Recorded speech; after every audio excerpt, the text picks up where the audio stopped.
আসসালামু আলাইকুম। আলহামদুলিল্লাহ ওয়াহদা ওয়াসসালাতু ওয়াসসালামু আলা মান লা নাবিয়্যা বাদা। সম্মানিত দর্শক মণ্ডলী, একটি গুরুত্বপূর্ণ জিজ্ঞাসা, তা হচ্ছে একটি পরিবারের পক্ষ থেকে একটি পশু কুরবানি করাই সুন্নাত। বিষয়টি আমরা অবগত হতে চাচ্ছি। সম্মানিত দর্শক মণ্ডলী, এই জিজ্ঞাসার উত্তর আমরা খুব ভালোভাবে অবগত হওয়ার চেষ্টা করি, যেটা আমরা মাঝে মধ্যেই বলে থাকি যে একটি পরিবারের পক্ষ থেকে একটি পশু কুরবানি করুন, সম্ভব হলে একাধিক করুন।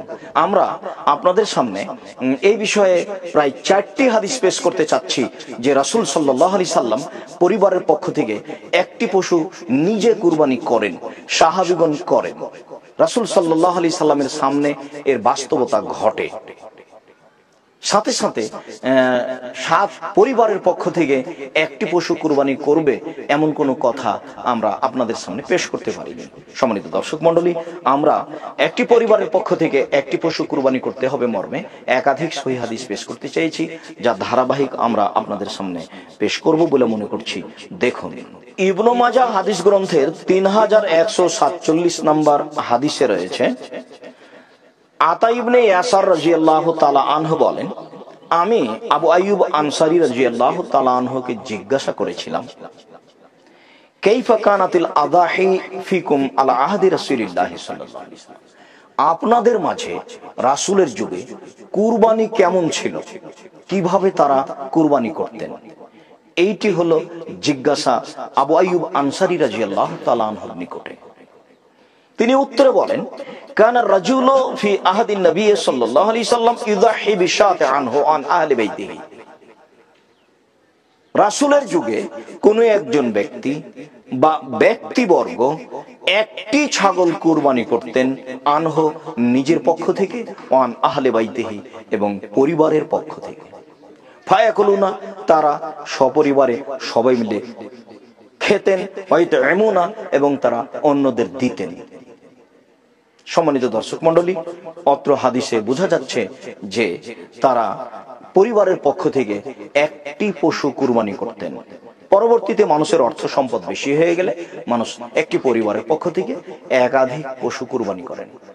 সম্মানিত দর্শক মণ্ডলী, অত্র হাদিসে পরের বাক্যে যেটা প্রমাণ হয়েছে যে ফুমা তাবাহান নাস, তারপর মানুষের অর্থ সম্পদ বেশি হয়ে যায়, ফাসরা কামা তারা, তারপর মানুষ হয়ে যায় ওই রূপ যেমন মানুষকে এখন আপনারা দেখতে পাচ্ছেন। মানুষের এখন টাকা পয়সার অভাব নেই, মানুষ একটা পরিবারের পক্ষ থেকে একাধিক কুরবানি করতে পারে এবং ভালো পশু কুরবানি করতে পারে। সম্মানিত দর্শক মণ্ডলী, সেই সময়ে যখন অর্থের সংকট ছিল, তখন একটি পরিবারের পক্ষ থেকে একটি মাত্র পশু সাহাবীগণ কুরবানি করতেন, যেই পশুতে গোটা পরিবার মিলে খাওয়া প্রয়োজন, যে পশুকে গোটা পরিবার মিলেই খাওয়া প্রয়োজন করতেন, প্রয়োজন মনে করতেন এবং অন্যকে দেওয়া প্রয়োজন মনে করতেন।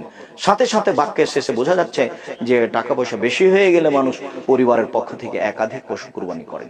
তাহলে এখন আপনারা বলেন, মানুষের টাকা পয়সা বেশি হওয়ার পরেও পরিবারের পক্ষ থেকে মানুষ ভাগে কুরবানি করতে পারে কি করে? সম্মানিত দর্শক মণ্ডলী, আমরা বিষয়টি আরো একাধিক সহিহ হাদিস থেকে পেশ করতে চাচ্ছি।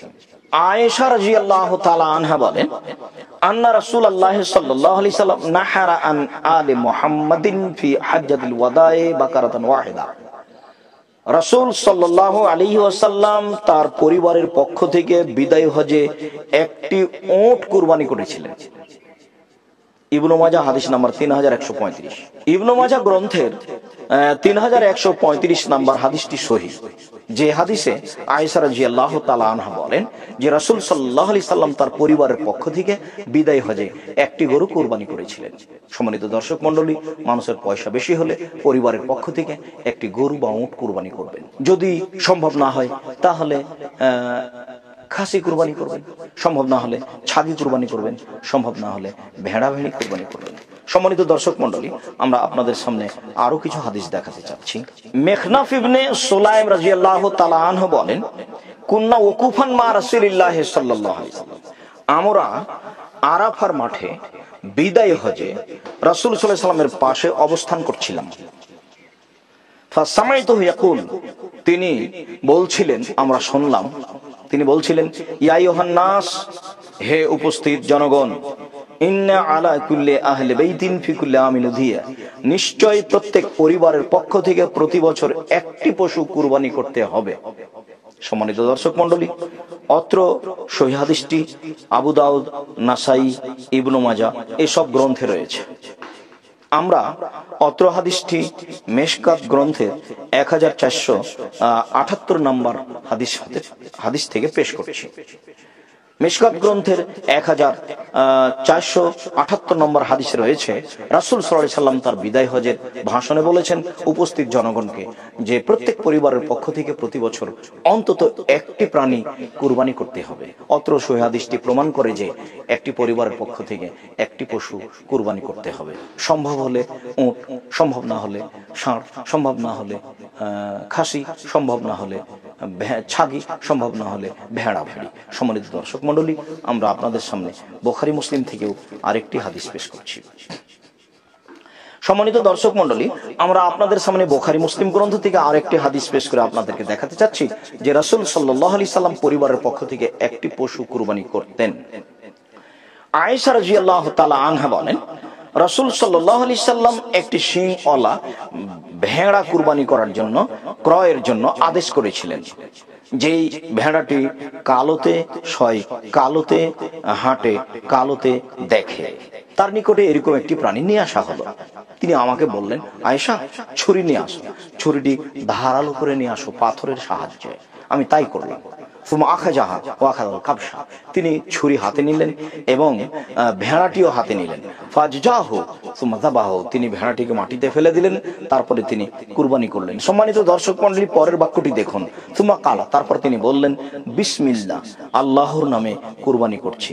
আল্লাহুম্মা, হে আল্লাহ, তাকাব্বাল মিন মুহাম্মদ ওয়া আলি মুহাম্মদ, তুমি কবুল করো মুহাম্মাদের পক্ষ থেকে আর মুহাম্মাদের পরিবারের পক্ষ থেকে, অমিন উম্মতে মুহাম্মদ, আর মুহাম্মাদের উম্মতের পক্ষ থেকে। এরপর তিনি কুরবানি করলেন। মুসলিম।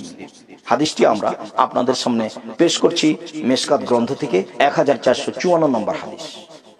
মেশকাত গ্রন্থের 1454 নম্বর হাদিসটি মুসলিম গ্রন্থে রয়েছে, যে হাদিসে খুব স্পষ্ট খোলাখুলি ভাবে প্রমাণ হচ্ছে যে রাসূল সাল্লাল্লাহু আলাইহি সাল্লাম তার পরিবারের পক্ষ থেকে এবং তার নিজের পক্ষ থেকে একটি পশু কুরবানি করেন। এর চেয়ে উজ্জ্বল স্পষ্ট প্রমাণ কি থাকতে পারে? সম্মানিত দর্শক মণ্ডলী, আমরা আপনাদের সামনে 4টি সহিহ হাদিস পেশ করলাম যে রাসূল সাল্লাল্লাহু আলাইহি সাল্লাম পরিবারের পক্ষ থেকে নিজে একটি পশু কুরবানি করেছেন। অত্র সহিহ হাদিসে বোঝা যায় যে তিনি ভেড়া কুরবানি করেছিলেন এমনি সময়ে, কুরবানির সময়, আর একটি গরু কুরবানি করেছিলেন নিজের পক্ষ থেকে এবং পরিবারের পক্ষ থেকে, যা বিদায় হজের সময়। সাথে সাথে সাহাবীগণের আমলে বোঝা যাচ্ছে যে রাসূল সাল্লাল্লাহু আলাইহি সাল্লামের যুগে সাহাবীগণ পরিবারের পক্ষ থেকে এবং নিজের পক্ষ থেকে একটি পশু কুরবানি করতেন। সাথে সাথে এটাও বোঝা যাচ্ছে যে তিনি পরিবারের পক্ষ থেকে অন্তত একটি পশু কুরবানি করার জন্য আদেশ করেন, যা কিয়ামত পর্যন্ত সকল মুসলিম ভাই বোনকে আমল করার জন্য প্রাণপণে চেষ্টা করতে হবে, যা আদেশ হিসাবে গণ্য হয়। সম্মানিত দর্শক মণ্ডলী, একাধিক সহিহ হাদিস দ্বারা আপনাদের সামনে আমরা জোরালোভাবে বিষয়টি পেশ করতে চাচ্ছি, মর্মে যে সকল দিনই ভাই বোনের নিকটে জোরালো অনুরোধ, আপনারা সহিহ হাদিসের প্রতি আমল করো তো, নিজের পক্ষ থেকে পরিবারের পক্ষ থেকে একটি পশু কুরবানি করুন, সম্ভব হলে একাধিক পশু কুরবানি করুন। সম্মানিত দিনী ভাই বোন, আমরা সহিহ হাদিসের প্রতি আমল করত সকল দিনী ভাই বোনকে এই হাদিসগুলির প্রতি আমল করার জন্য অনুরোধ জানাচ্ছি। আল্লাহু আ'লাম বিশ-শাওয়াব। সাল্লাল্লাহু আলা নবী ওয়া সাল্লাম। আসসালামু আলাইকুম।